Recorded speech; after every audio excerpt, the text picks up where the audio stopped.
Olá, estamos aqui para mais uma lição, a última lição do trimestre, uma lição de suma importância para as nossas vidas, para o nosso entendimento, o nosso aprendizado, né? Que fala sobre cadeias de honra. Nós temos estudado essas lições da vida do apóstolo Paulo e temos visto aqui como Deus ele usou a Paulo, né? Nós vamos ver nessa lição como Deus usou a Paulo, mesmo em meio a situações adversas, situações difíceis, né? Estava preso, estava num momento ali de dificuldade. Mas o fato do apóstolo Paulo estar passando por dificuldade, isso não foi um empecilho para que ele pudesse pregar o evangelho. Na verdade, se tornou para ele mesmo, o apóstolo, um desafio e também foi uma oportunidade de Deus, né? Para que Deus pudesse alcançar muitos corações. Foi uma oportunidade para que Deus pudesse usar o apóstolo Paulo como instrumento para alcançar corações que jamais seriam alcançados, né? Também para alcançar as autoridades daquele momento, daquela época, pessoas ali importantes no mundo secular, né? Que deveriam ouvir a palavra de Deus através do apóstolo Paulo e assim então tomar a sua decisão a favor do Evangelho ou contra o Evangelho, como nós vimos em outras lições anteriores, né? E da mesma forma, Deus ele quer nos usar também, assim como ele usou o apóstolo Paulo. Da mesma forma, Deus pode nos usar em meio a situações difíceis, né? Em meio a situações agravantes, momentos em que nós não temos esperança, né? Mas tudo isso para pregar o Evangelho, né? Então Deus pode nos usar também para pregarmos o Evangelho e dar o testemunho, um bom testemunho, assim como o apóstolo Paulo, mesmo em meio a circunstâncias desfavoráveis, difíceis. Nós podemos então espalhar a palavra do Evangelho, a palavra da verdade, né? Porque às vezes uma circunstância difícil, na verdade, pode ser uma oportunidade que Deus está trazendo para que possamos levar o Evangelho a almas que precisam ouvir essa verdade, né? O texto bíblico nos diz assim: seja-vos, pois, notório que esta salvação de Deus é enviada aos gentios e eles a ouvirão. Atos 28 e 28. Então nós vemos aqui o apóstolo Paulo falando do seu ministério, do chamado que ele recebeu de Deus, né? Da missão que lhe foi confiada, a palavra de salvação que Deus enviou aos gentios, né? E eles a ouvirão, disse o apóstolo Paulo. Então aqui está a motivação do apóstolo Paulo em pregar o evangelho aos gentios, né? Porque ele pregava com tamanha insistência, com tamanha ênfase, porque ele sabia que pelo poder de Deus obteria frutos, obteria então resultado, um bom resultado, porque ele mesmo disse, eles a ouvirão, né? A palavra da verdade, a palavra da salvação. E de fato muitos ouviram então a palavra de Deus através do apóstolo Paulo, do evangelho, e foram convertidos pela ação do Espírito Santo através do instrumento que foi Paulo, né? E aquela responsabilidade que Paulo recebeu do próprio Cristo ali no caminho de Damasco, ele a levou como chamado por toda a vida, né? E nós podemos então perceber aqui que Paulo ele trabalhou fervorosamente para que os gentios pudessem alcançar também a salvação, né? É por causa do trabalho desse homem incansável, né? O trabalho de Paulo, que a verdade também chegou aos nossos dias, a verdade também chegou às nossas vidas, né? Porque nada pode impedir a operação da palavra de Deus de chegar aos corações, né? É isso que a nota do Espírito de Profecia vem nos dizendo. O poder da perseguição não pôde impedir a operação da palavra da verdade na alma e na consciência. Não pode impedir a operação da palavra da verdade na alma e na consciência. Paulo pode ter sido amarrado, preso a cadeias, mas a palavra de Deus não pode ficar presa. Ela realizará a obra para a qual foi enviada, e as forças humanas não podem impedi-la. Então nós vemos aqui como Deus age, né? A palavra de Deus ela não pode ser presa. A palavra de Deus ela vai alcançar o seu resultado independente das ações humanas, independente das circunstâncias, independente do meio em que nós estamos. Nós apenas precisamos nos colocar como vasos, como servos, para que possamos ser utilizados para a obra de Deus e assim alcançar os corações, né? Nada vai impedir que a palavra de Deus alcance os corações. Apenas que possamos, como servos, nos deixemos ser usados para essa obra. O primeiro tópico nos fala na ilha de Malta. Como os náufragos, a letra A, foram recebidos na ilha de Malta e o que levou Paulo a revelar imediatamente o poder de Deus ali. Atos 28, de 1 a 6, você vai poder ler na sua Bíblia. E aqui nós temos os náufragos, né? Chegaram à ilha de Malta. Nós temos aqui o cumprimento da palavra de Deus, a palavra que Deus dirigiu ao apóstolo Paulo, o cumprimento da palavra do Senhor, que nenhuma daquelas almas pereceria. Então nós podemos ver aqui que todos chegaram com perfeita vida e saúde, né? Naquele local ali, né? E os náufragos, ao chegarem àquela ilha de Malta, foram bondosamente recebidos, né? Acolhidos por seus habitantes, revelando aqui a solidariedade e o acolhimento daquelas pessoas, né? Então os maltenses fizeram uma fogueira a fim de aquecer os náufragos, né? Os náufragos, e providenciaram, né, abrigos para o frio e o tempo de chuva também. E ao recolher alguns gravetos para jogar na fogueira, Paulo foi picado por uma víbora, né? Por uma serpente, e que se prendeu à sua mão. E a primeira versão dos maltenses a esse acontecimento era que Paulo era um assassino e por isso tinha sido picado por aquela cobra, né? E que a justiça não o deixaria viver. E Paulo então sacudiu a cobra da sua mão e nenhum mal aconteceu com Paulo, né? Então os maltenses agora tiveram uma segunda versão para isso, né? Quando perceberam que nada de mal aconteceu com o apóstolo Paulo, eles falaram que aquele homem, que o apóstolo era um Deus, né? Então nós vemos aí acontecimentos na ilha ali de Malta. As mãos de Paulo juntaram lenha para acender o fogo a fim de ajudar os passageiros naufragados e enregelados. Quando viram a víbora mortal presa na mão dele, ficaram aterrorizados. Mas Paulo sacudiu calmamente a cobra no fogo, sabendo que ela não poderia machucá-lo, pois confiava totalmente em Deus. Então nós vemos aqui uma confiança firme em Deus do apóstolo Paulo, né, diante das situações. Sabia que tudo que estava acontecendo e que ocorresse, tudo contribuiria para a vontade de Deus, né? A letra B, explique como o Senhor providenciou oportunidades para Paulo servir aos ilhéus, né, aos moradores daquela ilha. Então, Paulo ele nunca ficava parado, né? E Deus providenciou oportunidades para que Paulo pudesse continuar a pregação do Evangelho, né, por palavras e atos. E isso está no livro de Atos 28, 7 a 10, né?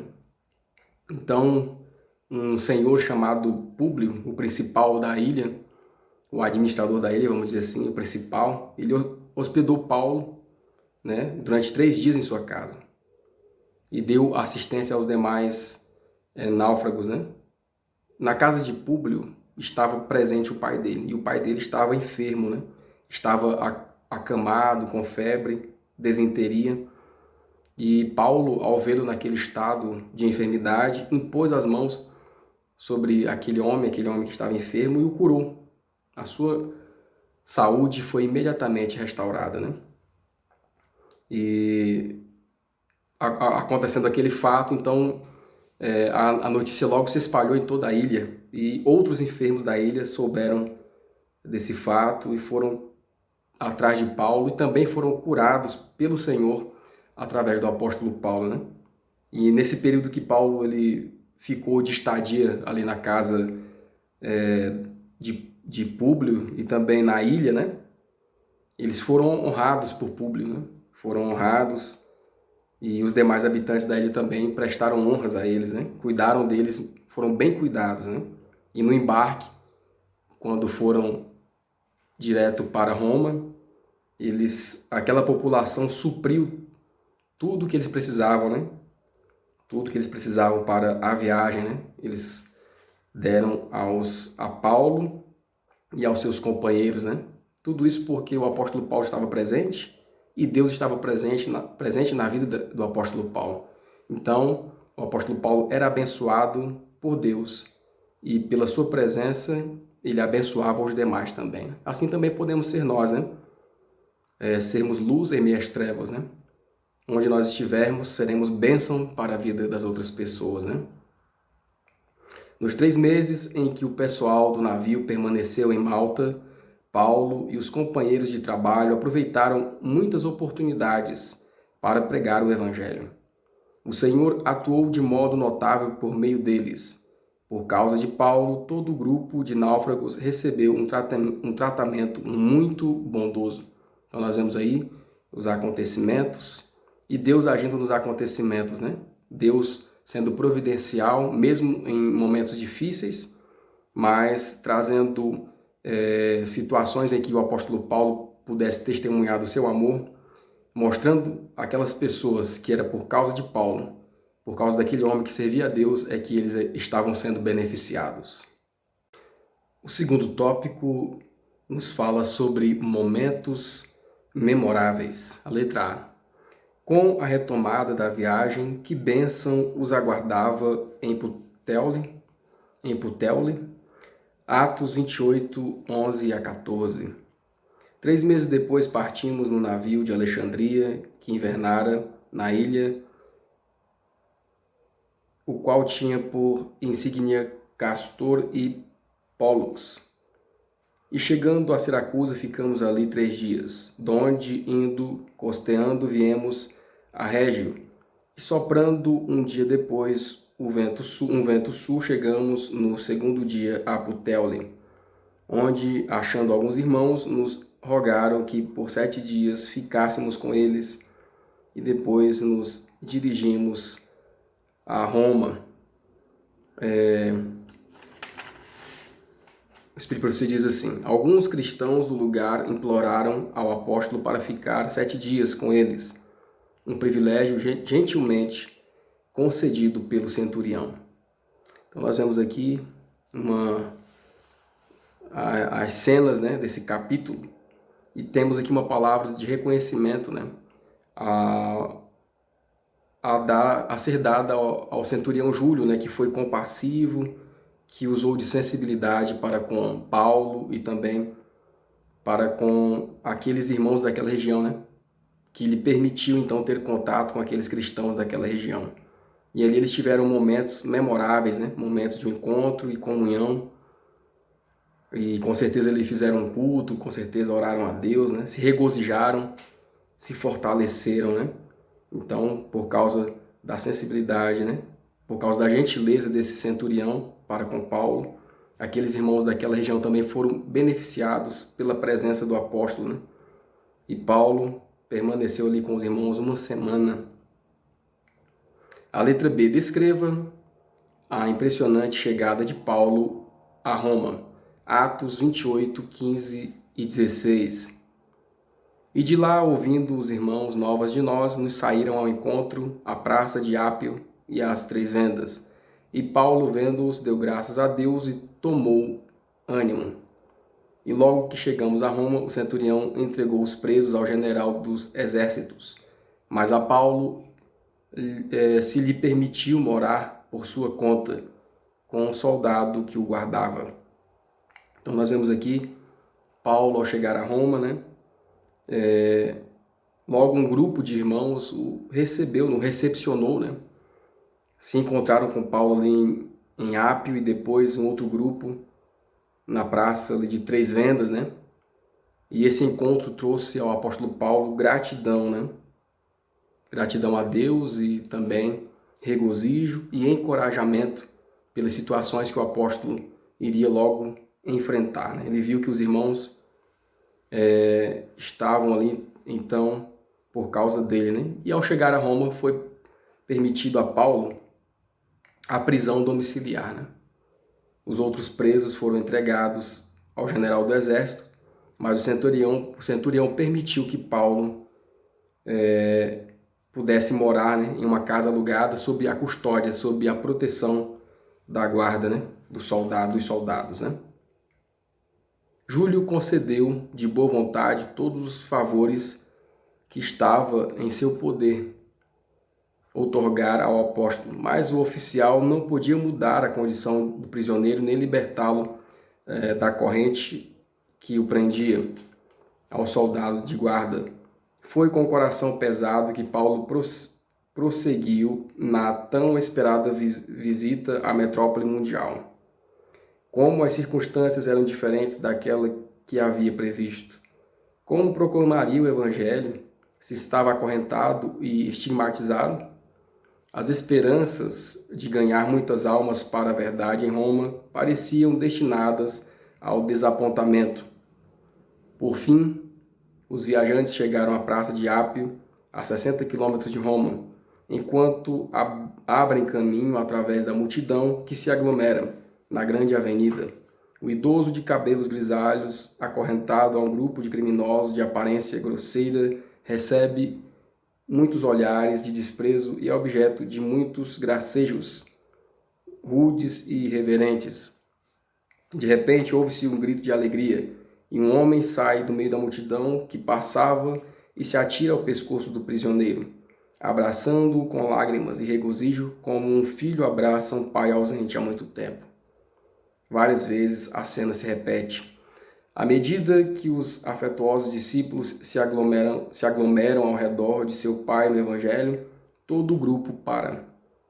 Os soldados estão impacientes com a demora, mas não têm coragem de interromper o feliz encontro, pois eles também aprenderam a respeitar e estimar aquele prisioneiro. Naquele rosto cansado e sofrido, os discípulos viam refletida a imagem de Cristo. Eles garantem a Paulo que não se esqueceram nem deixaram de amá-lo, que estão em dívida pela alegre esperança que lhes anima a vida e lhes dá paz com Deus. No ardor da devoção, o carregariam sobre os ombros por todo o caminho até a cidade, caso esse privilégio lhes fosse permitido. Poucos percebem o significado das palavras de Lucas ao relatar que, ao ver os irmãos, Paulo deu graças a Deus e tomou ânimo. O terceiro tópico nos fala fortalecido para a tarefa. Como Paulo, a letra A, como Paulo mais tarde expressou o grande conforto que a recepção em Roma lhe havia proporcionado. 2 Timóteo 1, 16 e 17. O Senhor conceda a misericórdia à casa de Onesíforo, porque muitas vezes me recreou e não se envergonhou das minhas cadeias. Antes, vindo ele a Roma, com muito cuidado me procurou e me achou. Então nós vemos aqui que Paulo foi bem recepcionado, né? Confortado pelos irmãos em Roma. E aqui ele cita o nome de Onesíforo, né? Nós temos então o exemplo de Onesíforo, que era cristão, havia se convertido ali em Éfeso, e agora ele foi a Roma e lá recepcionou o apóstolo Paulo também, né? Onesíforo, nesse momento de dificuldade do ministério do apóstolo Paulo, foi uma pessoa que prestou solidariedade, né? Em meio às dificuldades que Paulo estava passando, né? Ele pôde contar com a dedicação de Onesíforo, né? Um grande exemplo para nós, né? Ao tratarmos com o nosso próximo que passa por dificuldades, que passa por momentos difíceis na vida, né? Precisamos ter tato, precisamos apoiá-lo, encorajá-los, né? Para que possam cumprir o seu dever, né? E aqui Paulo estava sendo fortalecido para cumprir o seu dever por esse irmão chamado Onesíforo, né? E Onesíforo então assistiu a Paulo durante esse período em que ele esteve preso em Roma, né? E Onesíforo o encontrou, o animou, né? Não se envergonhou do apóstolo por ele estar preso, mas fortaleceu a Paulo para a tarefa que deveria cumprir naquela cidade, né? Em meio às lágrimas e à simpatia dos crentes que não se envergonhavam das algemas dele, O apóstolo Paulo louvou a Deus em alta voz. Varreu-se a nuvem da tristeza que lhe escurecia o espírito. Sua vida cristã havia sido um ciclo de provações, sofrimentos e desilusões. Mas naquela hora ele se sentiu abundantemente recompensado. Com passos firmes e coração disposto, continuou o caminho. Não iria reclamar do passado nem temer o futuro. Sabia que laços e aflições o aguardavam, mas também sabia que era seu dever libertar almas de uma escravidão infinitamente mais terrível. E se alegrou nos sofrimentos por amor a Cristo. A letra B.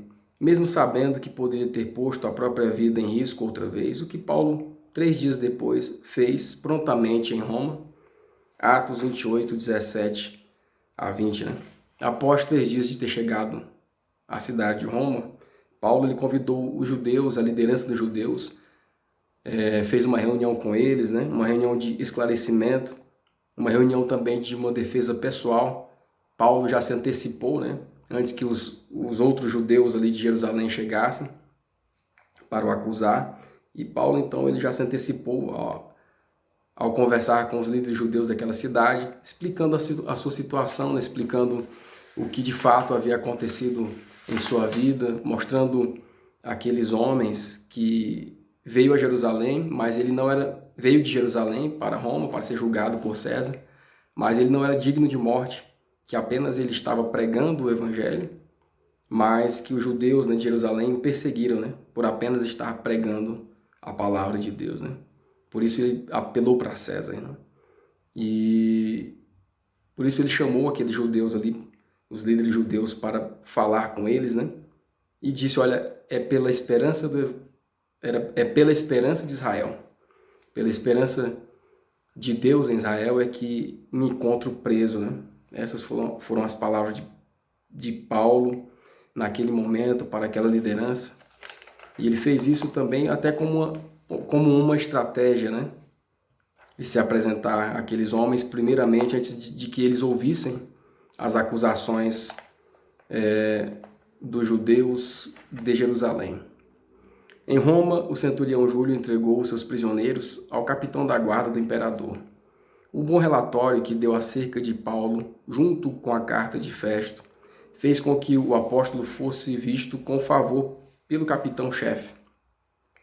E em vez de ser jogado na prisão, foi autorizado a viver na própria casa alugada.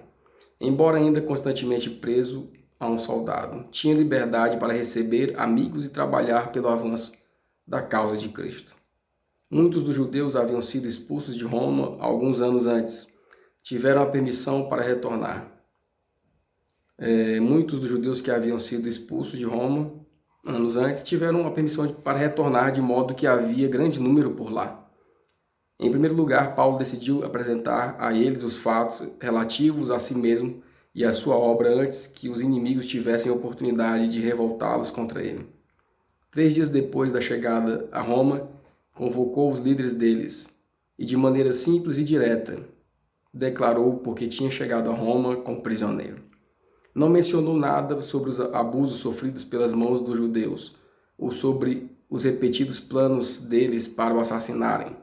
Cautela e gentileza lhe marcavam as palavras. Não procurava ganhar atenção pessoal ou simpatia, mas defender a verdade e manter a honra do Evangelho. O quarto tópico nos vem falando sobre testemunhando mais uma vez. A letra A. Como os judeus reagiram à explicação de Paulo? Atos 28, 21 a 23. Então Paulo ele aproveitou aquela oportunidade ali que surgia perante os judeus, os líderes judeus daquela região de Roma, e mais uma vez ele testemunhou do Evangelho, aproveitou para pregar sobre Cristo. E os judeus de Roma lhes disse assim: olha, nós não recebemos nenhuma carta a respeito de ti, nenhuma carta que dissesse mal de ti, Mas nós queremos saber sobre esse Evangelho, desse Cristo que você prega, sobre essa seita que tantos falam mal, E que por toda parte muitas pessoas se levantam contra. Então Paulo ele aproveitou aquela oportunidade e para persuadir, para influenciar aquelas pessoas a respeito de Cristo, né? Sobre o Evangelho, sobre a salvação em Cristo. Então ele aproveitou aquele tempo para dar explicações a respeito do ministério de Jesus, para dar explicações do que as pessoas precisavam saber sobre Jesus, né?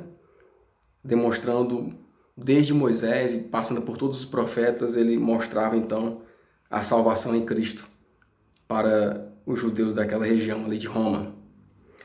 Já que os próprios judeus queriam isso, Paulo pediu que marcassem um dia em que pudesse apresentar-lhes as verdades do Evangelho.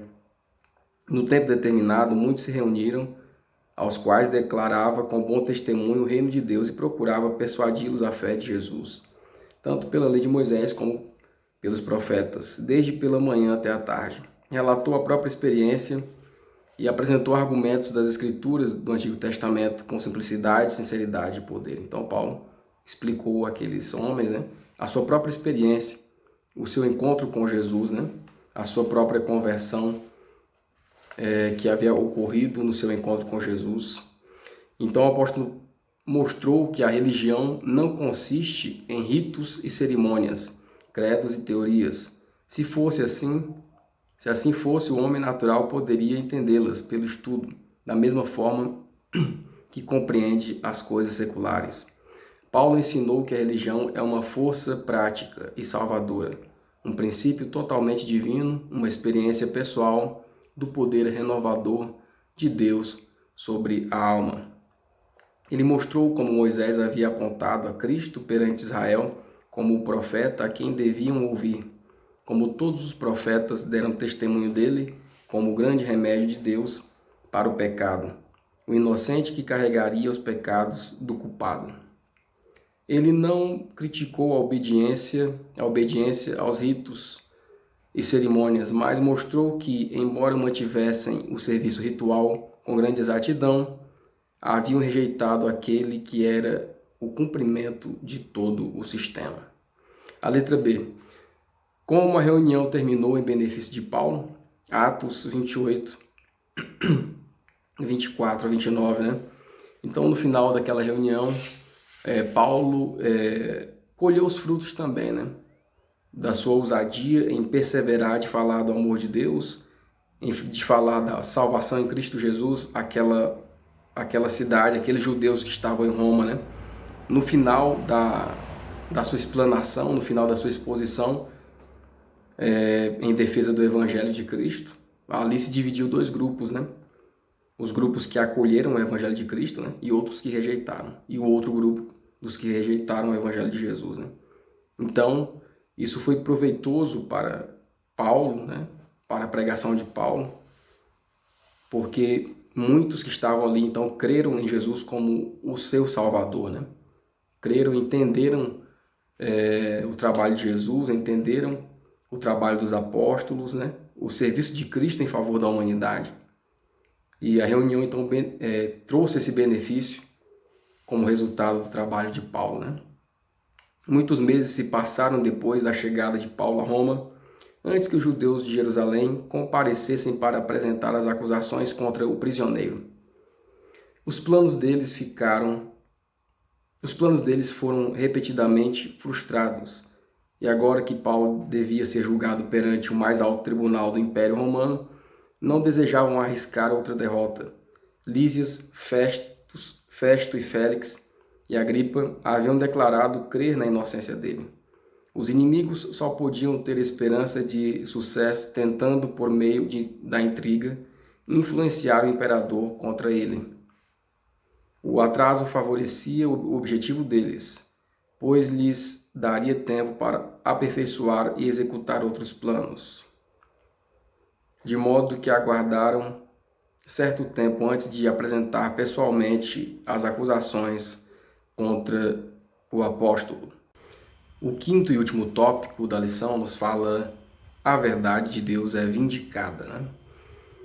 A letra A. Antes de Paulo ser martirizado, o que ele foi capaz de fazer e o que pôde declarar? Atos 28, 30 e 31. Timóteo 4, 6 a 8. E Paulo ficou 2 anos inteiros na sua própria habitação que alugara e recebia a todos quantos vinham vê-lo, pregando o reino de Deus e ensinando com toda liberdade as coisas pertencentes ao Senhor Jesus Cristo, sem impedimento algum. Porque já estou sendo oferecido por aspersão de sacrifício, e o tempo da minha partida está próximo. Combati o bom combate, acabei a carreira, guardei a fé. Desde agora a coroa da justiça me está guardada, a qual o Senhor, justo juiz, me dará naquele dia, e não somente a mim, mas também a todos os que amarem a sua vinda, né? Então nós vemos aqui que Deus deu oportunidade ao apóstolo Paulo, mesmo estando preso, né, de pregar o evangelho, e Paulo prontamente cumpriu, né, esse seu chamado, aproveitando essa oportunidade de ensinar a Cristo aos judeus naquele momento ali, né? Mesmo sabendo que em breve morreria, mesmo sabendo que em breve passaria por essa situação, mas Paulo ele continuou a cumprir o seu dever, o seu chamado até os últimos momentos, né? Ensinando sobre Cristo e a sua salvação ao ser humano, né? E ao final ele declarou, né? Combati o bom combate, acabei a carreira, guardei a fé.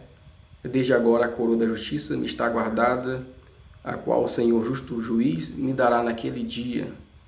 Não somente a mim, mas todos aqueles que amarem a sua vinda, né? Então só alguém que realmente cumpriu a vontade de Deus é que pode dizer essas palavras, né?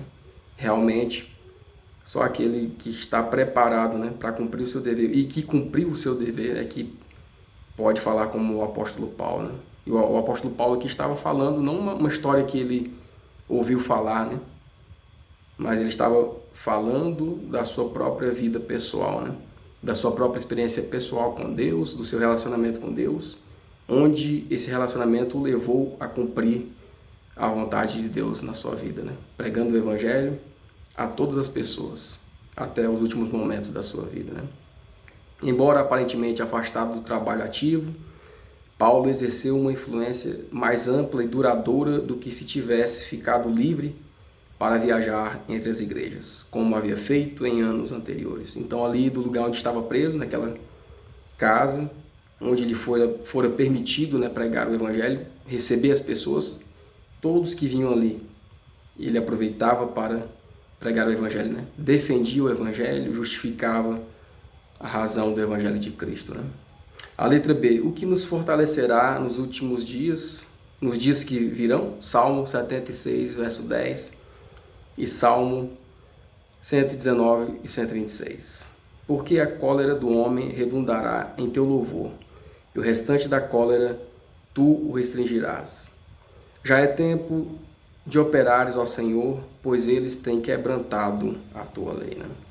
Então, nos últimos dias em que o povo de Deus também passará por momentos de dificuldade, momentos de perseguição por amor ao Evangelho, por pregar o Evangelho. Essa história também se vai repetir. A semelhança do apóstolo Paulo, nós também devemos perseverar, né? O nosso relacionamento com Deus deve ser mais íntimo, a nossa vista em relação à nossa responsabilidade com Deus deve estar mais clara diante de nós, né? E nós que vivemos nos últimos dias passaremos semelhantemente, como Paulo passou, por essas experiências, né, de perseguição, assim como aconteceu com ele, né? Mas no meio dessas circunstâncias difíceis, Deus criará oportunidades para que possamos testemunhar, né? E devemos seguir o exemplo de Paulo, né? De fidelidade no cumprimento do dever da pregação do Evangelho, aproveitar toda oportunidade, mesmo em momentos de dificuldade, para pregar o Evangelho, revelar a Cristo, né? Defender a verdade, como Paulo aqui no passado fez, né? Vindicou a verdade, né? E assim, se nós fizermos a nossa parte, a palavra de Deus nos dá a esperança, a palavra de Deus nos dá a certeza que a presença de Deus estará conosco, né? Nos guiando o seu povo nos momentos de maiores dificuldades, né? Das maiores dificuldades. Então, o que fortaleceu Paulo foi a sua íntima comunhão com Deus, né? Que lhe deu força, ânimo para concluir a sua missão. E da mesma forma, nós, nesses últimos dias, em meio às circunstâncias agravantes, em meio às circunstâncias difíceis, É a nossa comunhão com Deus que será o diferencial para concluirmos a pregação do Evangelho, né? E podermos passar por essa mesma experiência como Paulo passou, combater o bom combate, né? E espalharmos a verdade nesses últimos dias. Deus sempre atuou em favor do seu povo nos momentos mais extremos, quando parecia não haver a menor esperança de que a ruína pudesse ser evitada. Os desígnios de homens ímpios, os inimigos da igreja, estão sujeitos ao seu poder e providência soberanos. Ele pode tocar o coração dos estadistas, a ira dos turbulentos, insatisfeitos, que odeiam a Deus. Sua verdade e seu povo pode ser desviada, assim como ele fez com os rios. Como ele faz com os rios. A oração move o braço da onipotência. Aquele que organiza e ordena as estrelas nos céus, cuja palavra controla as ondas do grande amor, o mesmo Criador infinito trabalhará em favor do seu povo se eles o invocarem com fé. Ele conterá as forças das trevas até que a advertência seja dada ao mundo e todos os que ouvirem estejam preparados para o conflito. Deus afirma que a verdade probante será trazida à tona e se tornará objeto de estudo e debate, mesmo que seja mediante o desprezo que lhe foi imposto. A mente do povo deve ser agitada. Cada controvérsia, reprovação e calúnia serão os meios de Deus para provocar indagações e despertar mentes que de outra forma continuariam adormecidas. Que Deus nos ajude para entendermos a sua palavra.